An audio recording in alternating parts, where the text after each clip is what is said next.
Hi, it's Etharal here, and today we are back with our Crusader Kings 2 Warhammer mod, obviously playing as the Skinster family. We are playing as Duke Peter II of Tauben, obviously.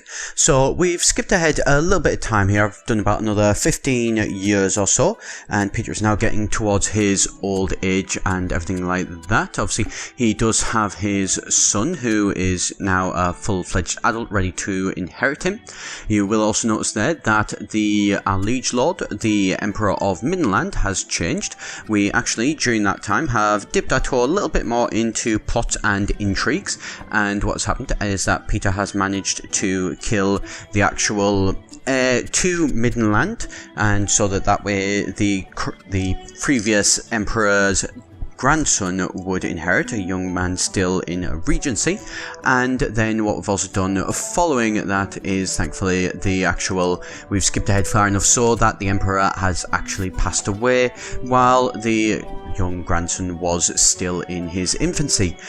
Basic plan for that was the hope that way, during a regency, we might be able to declare some wars and expand some of our lands. Unfortunately, it seems to have been a case that hasn't actually happened, which is less than ideal, to say the least.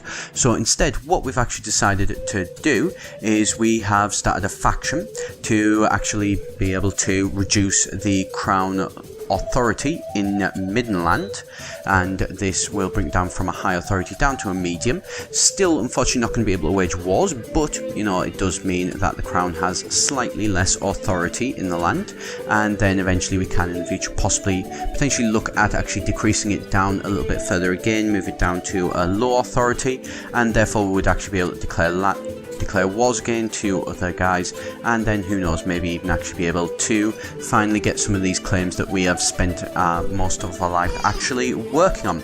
So hopefully we'll see how that goes. I'm not 100% sure, but you never know, we can only sort of try. So even though obviously he was in prison previously for actually doing plots similar to this, it is something that we have decided to do anyway.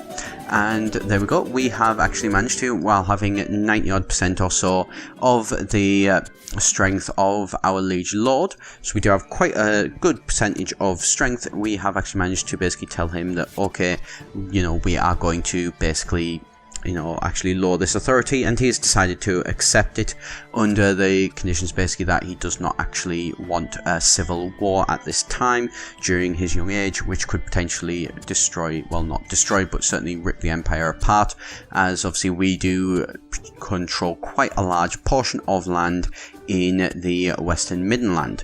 But, you know, that's all going pretty well, so hopefully it will continue to go as it has been, and, you know, we'll probably try another couple of plots and see how things go here. So just checking up on exactly what's going on with our successes there. Well, obviously having travelled to a feast, one thing we'd really like is to be able to declare these wars to be able to improve the lands for our descendants, but unfortunately it doesn't look like that is going to be the case. One thing I will mention as well is that our heir has actually got a son himself, I believe, so, you know, the line of succession is going very well, although we have managed to gain a minor mutation. We now have fangs instead of teeth, which is an interesting one to have, but, you know, such is the way things, can't unfortunately do much about that. And at least we did receive an offer by Tzeentch, so the god of, like, the chaos god of secrecy and lies and deception and all those, and forbidden knowledge and all that sort of stuff, if I remember rightly, has actually, you know, came to us in our dreams, offered us power if we would worship him, which we have as a true upstanding citizen of the Empire. Of course refused. We do not want any powers with the Chaos lands or anything like that. If anything, we want to eventually try and force them back and defeat them if we could, but that is, you know, probably quite a long way away. And so here is one of our actual family. Here is covered in eyes, which is a little bit creepy even just from that picture, as basic as it is, but we are going to arrange betrothal hopefully to basically get rid of her. I think we don't want her actually going into further mutation in our lands or anything like that. Instead, we have betrothed her to somebody else to create hopefully alliances, make everything go a little bit smoother and that, and hopefully, you know, be able to improve relations with other people, while we are obviously continuing our usual jobs of actually trying to improve the lands to the point where we can eventually declare wars and win them. How well that is going, unfortunately, not brilliantly, but here, as you can see, this is Michael, who is our, not quite our, probably second in line, basically, to the throne. Not first, unfortunately, but, you know, can't have everything, I suppose.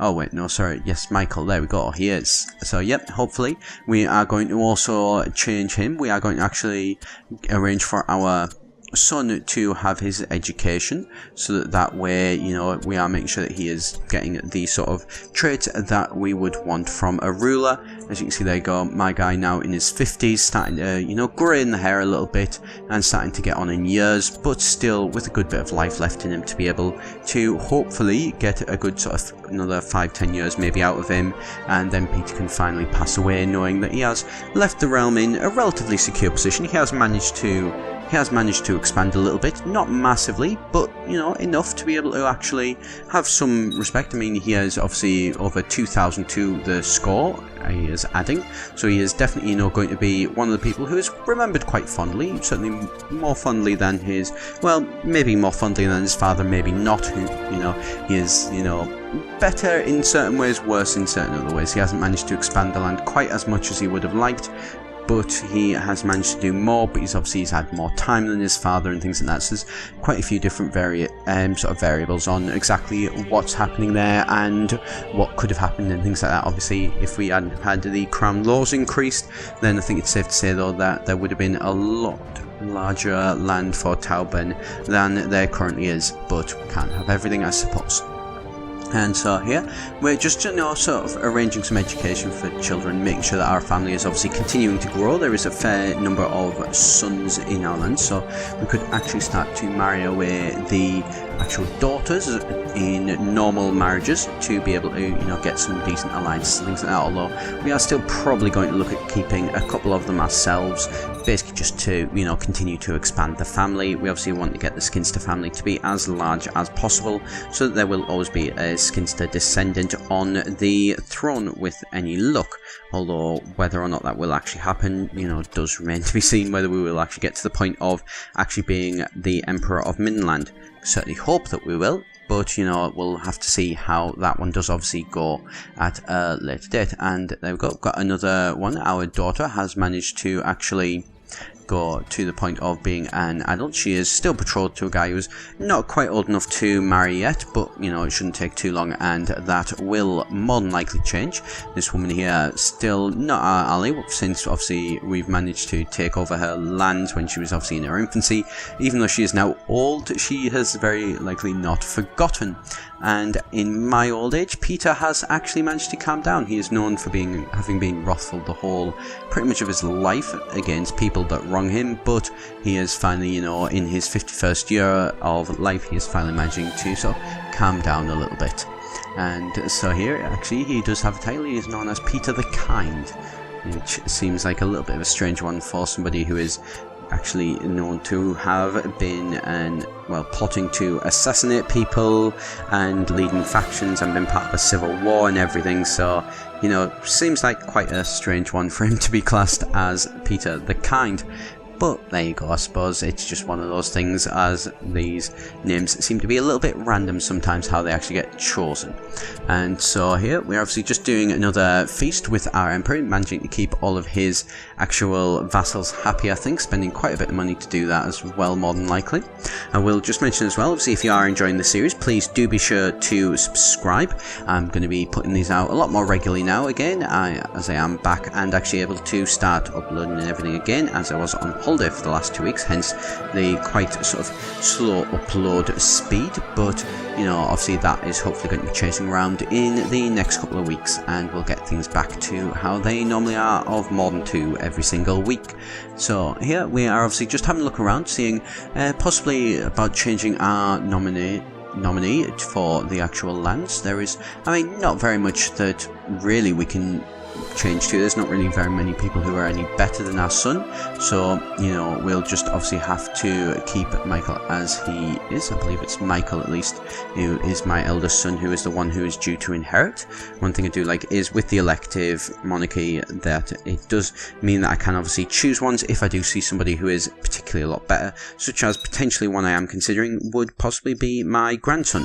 As you know, he is nice and young, and oh, there we go, speaking devil, this guy has been very lucky. He's actually had 4 sons, so no daughters or sons, so they are actually going to definitely continue to expand the lands of actual the Skinster family, expand the lines of the Skinster family to increase it even further, which would be a very, very ideal situation. And so that's going to be 4 more branches of the family that are eventually over the centuries going to split obviously further and further away, but you know, that could be a lot worse. At least they are still recognised by the Skinsters and under the control of our actual head of the family, which is pretty much the situation that you would want the place to actually be in. And so going back to sort of a bit more of the actual game itself, we're just letting everything sort of take over steadily. You know, there's not really, unfortunately, many wars that we can do or anything like that. I mean, we could potentially declare war to, you know, gain independence and things like that, but, you know, I don't think that would go very well, to say the least. One thing I will mention as well is that during this guy's actual having taken over, he has decided to elect me as his Chancellor, so as Chief Diplomat in the Middenland. So I am in a, you know, pretty good position really to be able to hopefully actually do some stuff and be able to have a decent bit of influence in the kingdom. Although the kingdom unfortunately hasn't been growing or anything like that, which would be something we would like to do if we could try and grow this kingdom, but obviously because we can't declare wars, we can't actually attack foreign nations to be able to actually take more land, which is not ideal to say the least. But who knows, you know, obviously what we can eventually do in the future. You know, there's still a fair good bit of time to actually go. I mean, we've obviously, this game's only been running for around about 60 years, so I'm sure that things are going to change around quite a bit. And one thing I have seen in the 15 years which I was doing between the episodes is that, ironically, Ulthuan has actually split into sort of 3-4 different nations. Obviously, it's not something that does affect us, but it's something that could happen in the future to other lands. Obviously, I mean, it's not likely to happen, as these are pretty stable at the minute, and Sylvania, thankfully, is managing to not actually expand very much, and so the vampire counts are managing to keep pretty much to themselves, and the chaos in the north haven't actually managed to expand any further either. So, you know, we are in a very, very good position, really, although obviously we could be in a better one, but who knows, we'll see how things go, and maybe one day we may actually be able to start attacking those lands, although I'd say it's going to be probably a long way off. We are playing quite a long game here, and so we've been having a look around trying to find some lands that we could possibly inherit into, and we have actually managed to find this woman here who is, you know, decent enough in terms of her attributes, or her starting attributes at least, and she is the only child of the actual Duke there, so who knows, we are going to arrange their betrothal in the hopes that potentially we could actually look at killing this guy. So we're going to begin another plot to be able to do that. Obviously we've only got a sort of 27% chance of it actually happening, although there is a good couple of courtiers who might actually be interested in joining in with us. So what we're going to do is we're going to send all these guys a gift to invite them into the lands. We will then also probably look at moving obviously in our yeah, you can obviously increase plot chances. We're now up to obviously 58%. Not a brilliant amount, but, you know, enough to be able to actually do some stuff. So we are going to send in our spy master to begin building a spy network in the hopes that that will actually increase it a little bit as well. Check through these. There's nobody who's actually willing to join us, which is more than a little bit of a shame, and hopefully this one won't be discovered, but we'll obviously have to see how that does go in the future. We're going to keep a track of this one. We're also going to move in our Chancellor. The reason being basically is that the Chancellor will actually be able to improve our relations with the various courtiers and vassals that are there without having to spend money on them or anything like that, and then hopefully they should be willing to stay in our plot, because obviously if we can kill him, and then you know, the daughter will inherit, and then we will marry her, and then that will be the case where our lands will actually join together, and we will be able to add an extra 2 counties or to the land of Tauben. It's going to be in the east, so it is pretty isolated if it is something that does manage to come off, but you know, that is not the end of the world. We can eventually expand into those lands and things like that, obviously in the future, if we were able to claim those lands as well, although not sure how that'll go. And unfortunately here you can see we're down to 48% as somebody has actually decided to leave. Not brilliant, although it's something that I think this is probably going to be a case where it's going to be quite a long one before that will actually manage to happen, and obviously good chance that in that time my actual the girl that we have actually betrothed to, grandson to, is unfortunately probably going to actually have, you know, claimed and gotten brothers and sisters and other people to be able to actually take it. It'd be very, very lucky if he had no sons and only ever had the one daughter, or possibly had other daughters as well. If that did happen, then we would be, safe to say, over the moon with that situation, because then we would actually be able to, you know, claim those lands as well. And then you can see Peter 53 now, he's managing to get on, although he has thankfully managed to get over a period of illness. This guy obviously is only in his 20s, so you know, he is somebody that does have plenty of time left to actually be able to have a son. Less than ideal, but you know, we can only try. Also, regularly checking to start a faction to see if we could lower the authority in the land, which is something that unfortunately we aren't able to do yet. Again, I think it is a case that we'll probably only get the option to have done that once per ruler or something like that. Obviously, if that is something that does come to pass and we are able to do it again though, then we will certainly be using that one to be able to expand our lands even further and then be able to declare wars, although that's the case probably going to be for our descendants, who will actually be in a situation to be able to do that. So here you can see we've got everything set up for a nice little situation. Hopefully things should go quite interesting from here, and we can start to get some actual other stuff rolling.